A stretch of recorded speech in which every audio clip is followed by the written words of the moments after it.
Hey everyone, and welcome back to the channel. Today, we are rediving into a story from Reddit that really makes you think about family dynamics and how sometimes you just have to do what's best for you, even if no one seems to be listening. The title is, My Family Ignored Me When I Said I Moved to Arizona. 10 months later, ... Let's get right into it. So, for some context, I'm the youngest of 4 kids.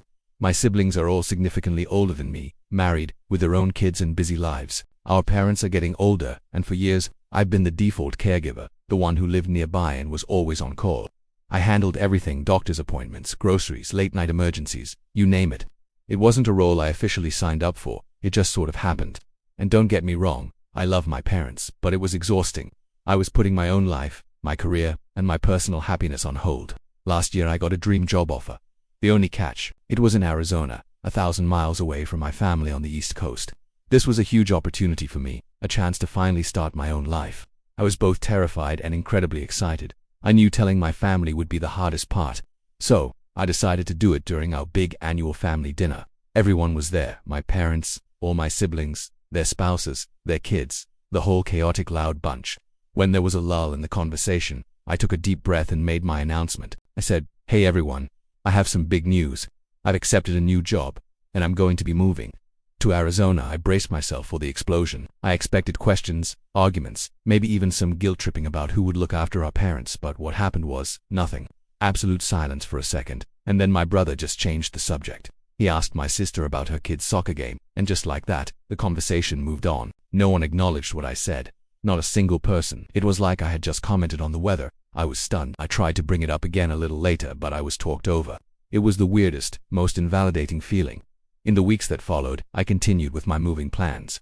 I'd mentioned things in our family group chat, like just started packing my kitchen, or found an apartment in Phoenix, and every time crickets or someone would reply with something completely unrelated. I even called my mom and dad specifically to talk about it, and they'd listen, say, "Oh, that's nice, dear," and then immediately change the subject to something they needed me to do for them. It was surreal. They weren't fighting me on it. They were simply acting like it wasn't happening. It felt like a collective delusion. A part of me started to wonder if I was going crazy. Were they just so used to me being there that they could uneven process the idea of me leaving? Despite the bizarre lack of reaction, I went ahead with the move. The day I left was quiet. I said my goodbyes, which felt more like a see you next week than I am moving across the country. The drive was long and lonely, and the whole time I felt this strange mix of freedom and hurt. I settled into my new life in Arizona. My job was amazing. I was making friends, I was exploring a new place, and for the first time in my adult life, I felt like I was the main character in my own story, not a supporting role in everyone else's. I kept in touch, of course. I'd call my parents regularly. The conversations were always the same.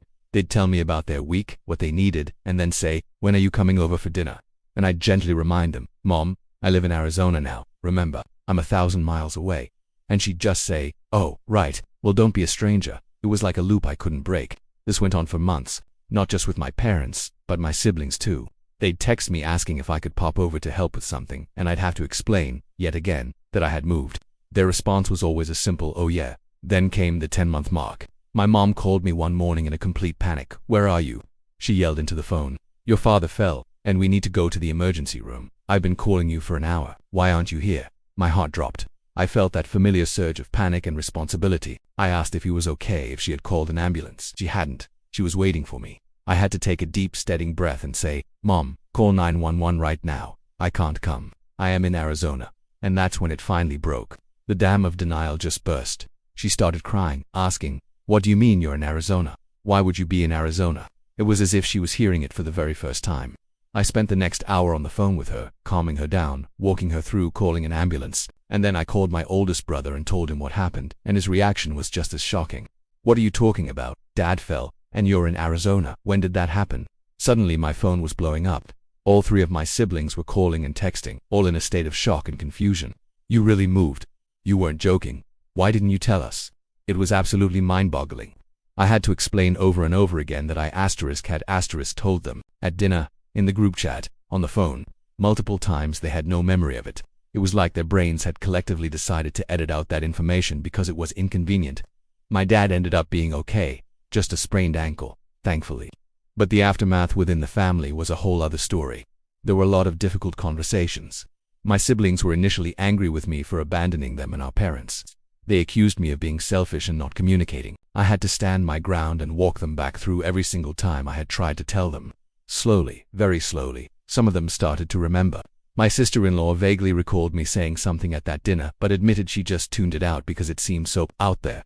It forced my family to completely restructure. For the first time, my siblings had to step up. They had to create a schedule to check on our parents, to take them to appointments, to be the emergency contacts. It was a huge, messy adjustment for them, and honestly, a part of me felt guilty watching them struggle with the responsibilities I had shouldered alone for so long. But another, bigger part of me felt vindicated.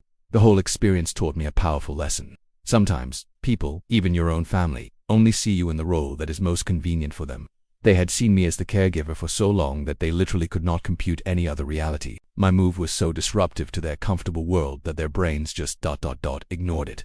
It wasn't until a crisis hit, when my absence created a real problem for them, that the reality finally sank in. My relationships with them are different now. They're a bit strained, but in a way, they're also more real. They see me as an individual now, a person with her own life, not just a built-in support system. And me, I'm thriving. I love my life in Arizona. I visit my family a few times a year, but now when I visit, it's as a visitor. I'm no longer on call. I can just be their daughter and their sister. It's a strange story, I know, but it's my story of how I had to move 1,000 miles away just to finally be seen by my own family. So what do you guys think? Have you ever felt invisible in your own family? Let me know your thoughts and similar experiences in the comments below. It's always so fascinating to hear your stories too. Thanks so much for hanging out with me today. If you enjoyed this story, don't forget to hit that like button and subscribe to the channel for more content. I'll see you all in the next video. Bye.